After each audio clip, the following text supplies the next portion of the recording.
All right, good morning, everyone. Welcome back to the channel. My name is Justin, and today we're going to do a quick dive into this accident that happened outside Reagan Airport in the Potomac River and maybe see if we can gain some perspective. So, stick around, stay tuned, and I'll be right back.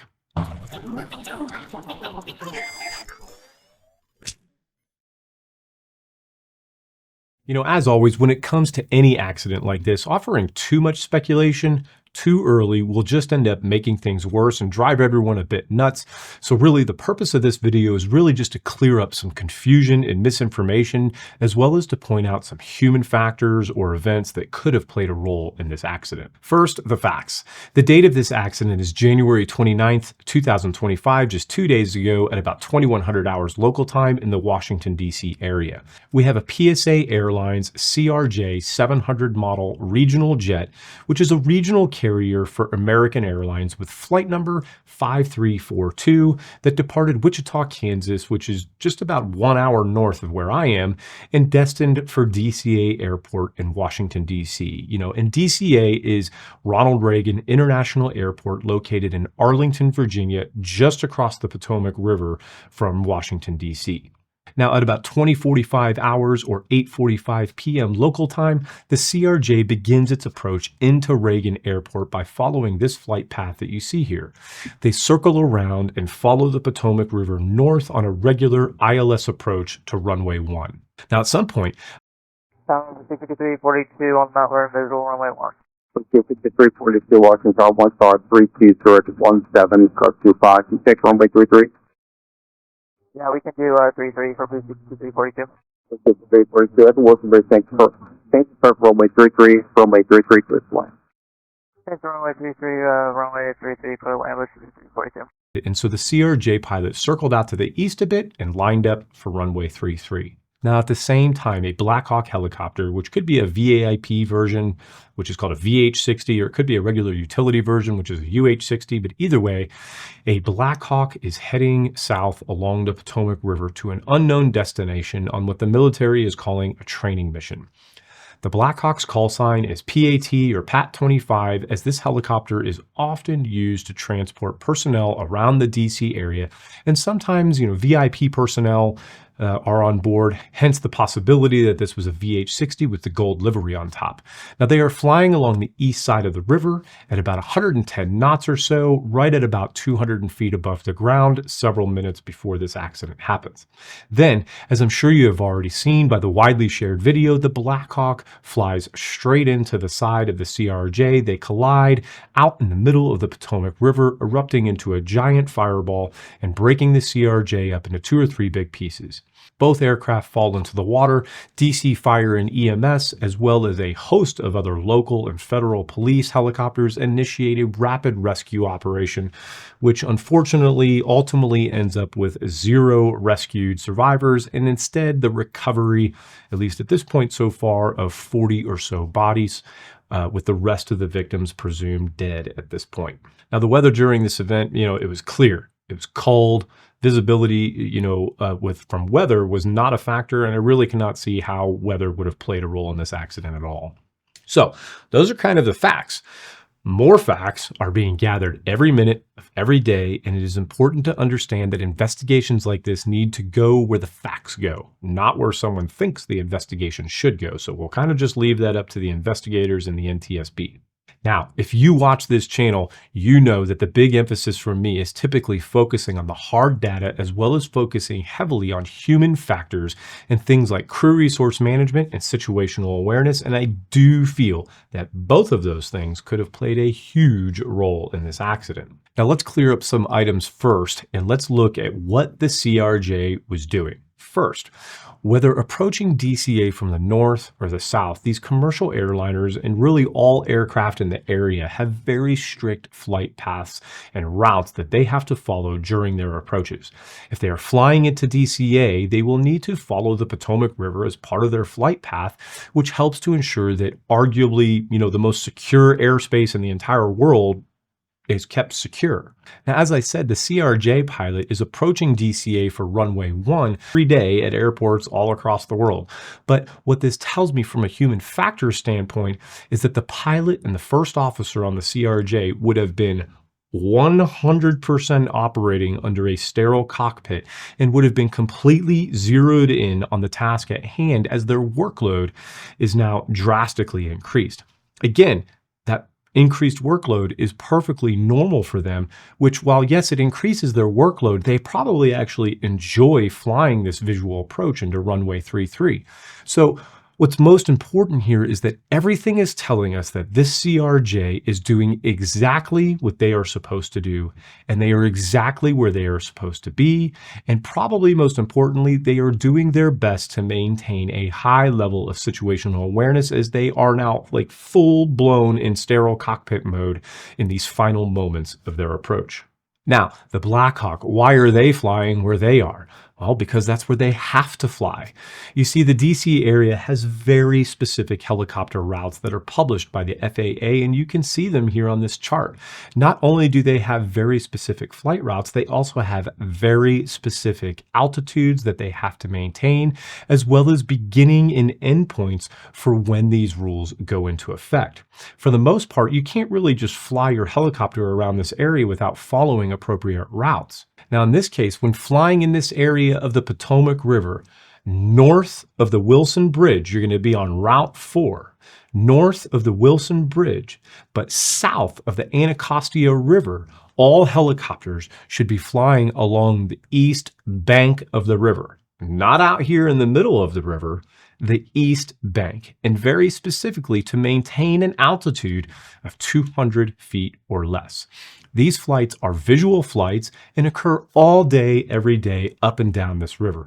In short, helicopters need to hug the east coast of the Potomac River and stay below 200 feet. And if they do so, they will avoid all commercial traffic coming into DCA.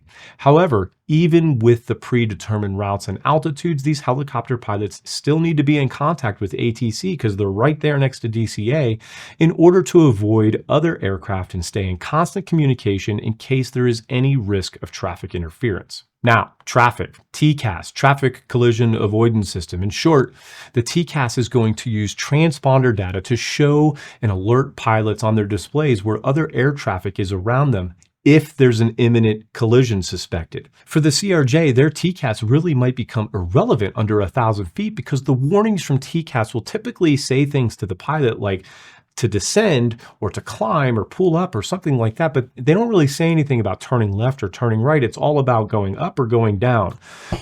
Climb, climb. And likewise, the system would typically tell the other aircraft to do the opposite. So for instance, if two aircraft are coming at each other, this system is going to tell one aircraft to climb and the other aircraft to descend, so they don't, climb into each other.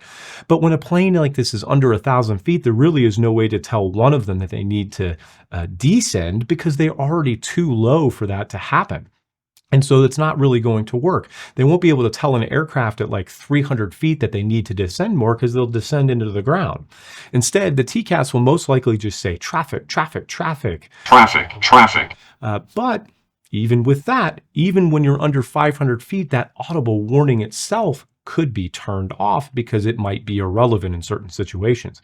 However, the TCAS system will only work if the one TCAS on one of the aircraft picks up the other aircraft's transponder in the first place, which it's highly possible that the Blackhawk did not have their transponder turned on in the first place because aircraft like police and of course the military have the ability and more importantly, the authority to turn off their ADS-B and transponder data for any number of safety or security reasons.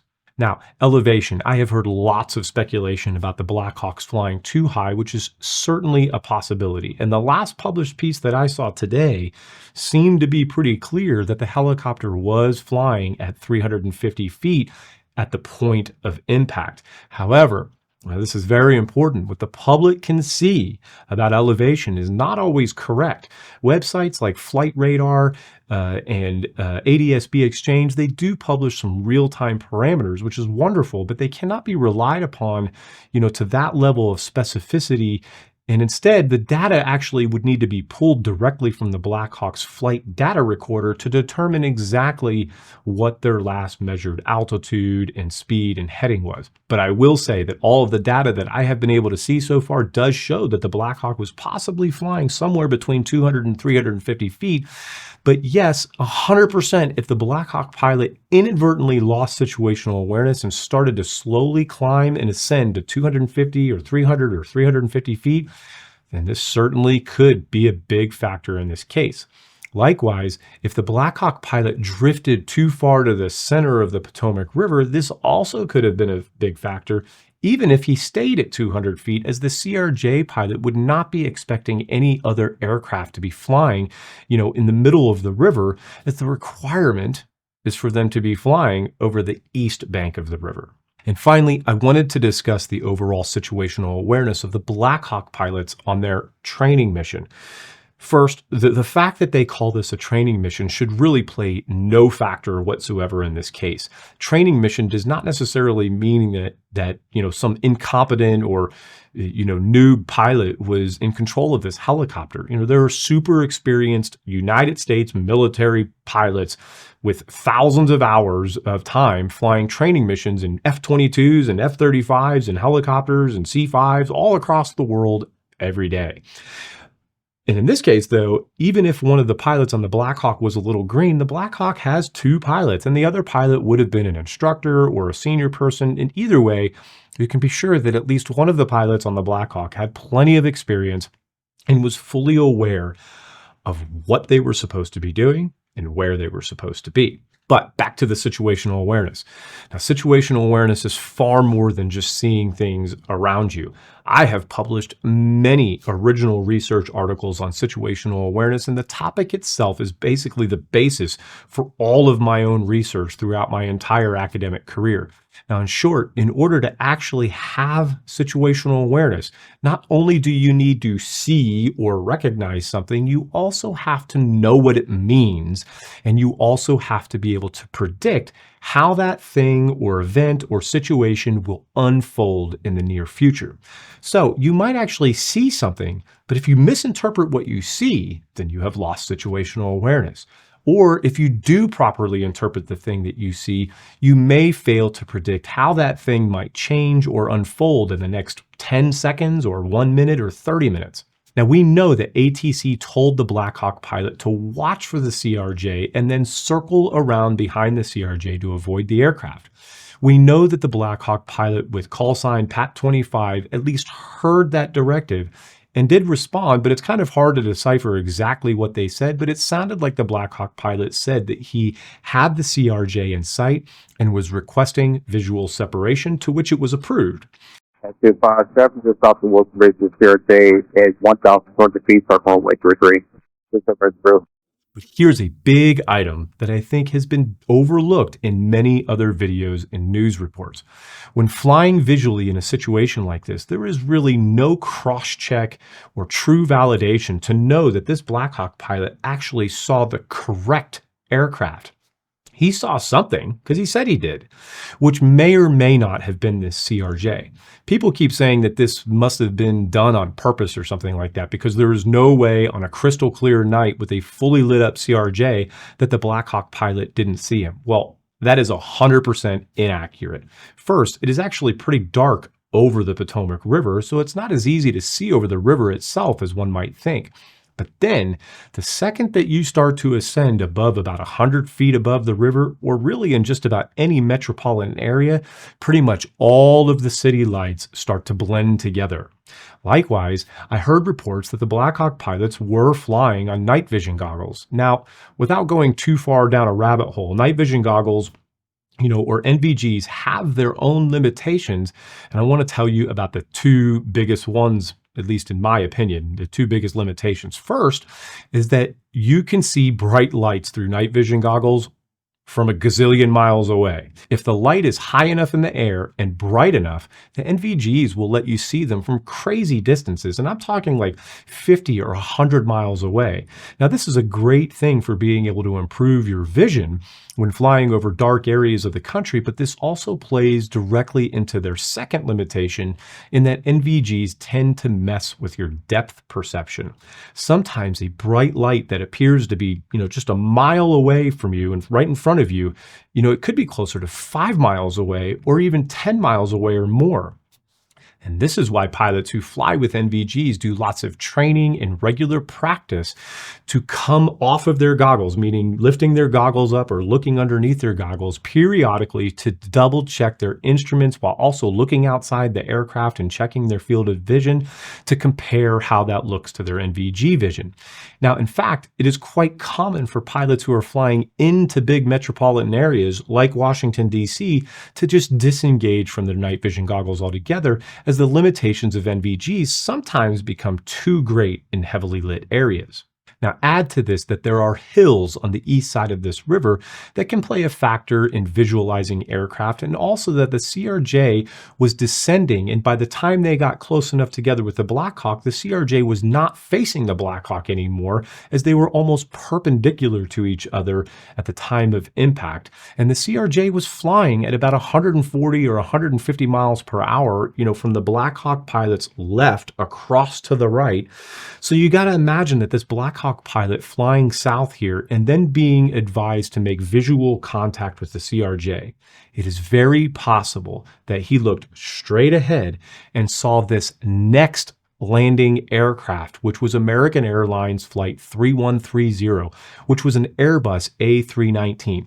Now, this Airbus A319 would have been directly in the Blackhawk pilot's line of sight, and it is possible that the Blackhawk pilot, especially on NVGs, thought that the Flight 3130 was actually the CRJ, because by this point, the CRJ was actually off to the Blackhawk pilot's left and a little high, as well as a couple hundred feet, higher, and possibly blended in with the city lights or the surrounding background terrain. Either way, what is most likely is that 27 layers of the Swiss cheese model lined up just right for this mishap to occur.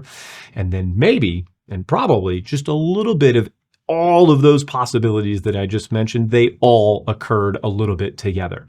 Why do I say that? Because one can make a pretty easy assumption that had the Blackhawk pilots actually seen the CRJ, they obviously would not have flown directly into it. So they must not have seen it. And the reason that they didn't see the aircraft is most likely due to the Blackhawk pilot losing some form of situational awareness. Why did they lose situational awareness? Well, that will most likely not be confirmed until the end of this investigation, which will probably not occur until at least a year from now when the NTSB completes their final report. Either way, I am deeply saddened by this entire event. You have 4 pilots and 63 other people who lost their lives in an absolute instant, that will undoubtedly affect hundreds, if not thousands of other lives through their families and friends. But, don't forget that there were also hundreds of local rescuers on the ground who worked feverishly in terribly icy conditions to try and rescue survivors. And instead, they had to recover, at this point, 40 bodies so far. And all of those rescuers had to go home and see their families and tell their wife or their husband and their kids, what they just went through. I think it's important for all of those rescuers to know that all of us out here, that we are all so very grateful for their efforts in putting themselves at risk to try and save as many potential survivors as they can. With that, let's see what the investigation uncovers. And in the meantime, stay safe, fly safe, and try to stay focused on the facts and the data.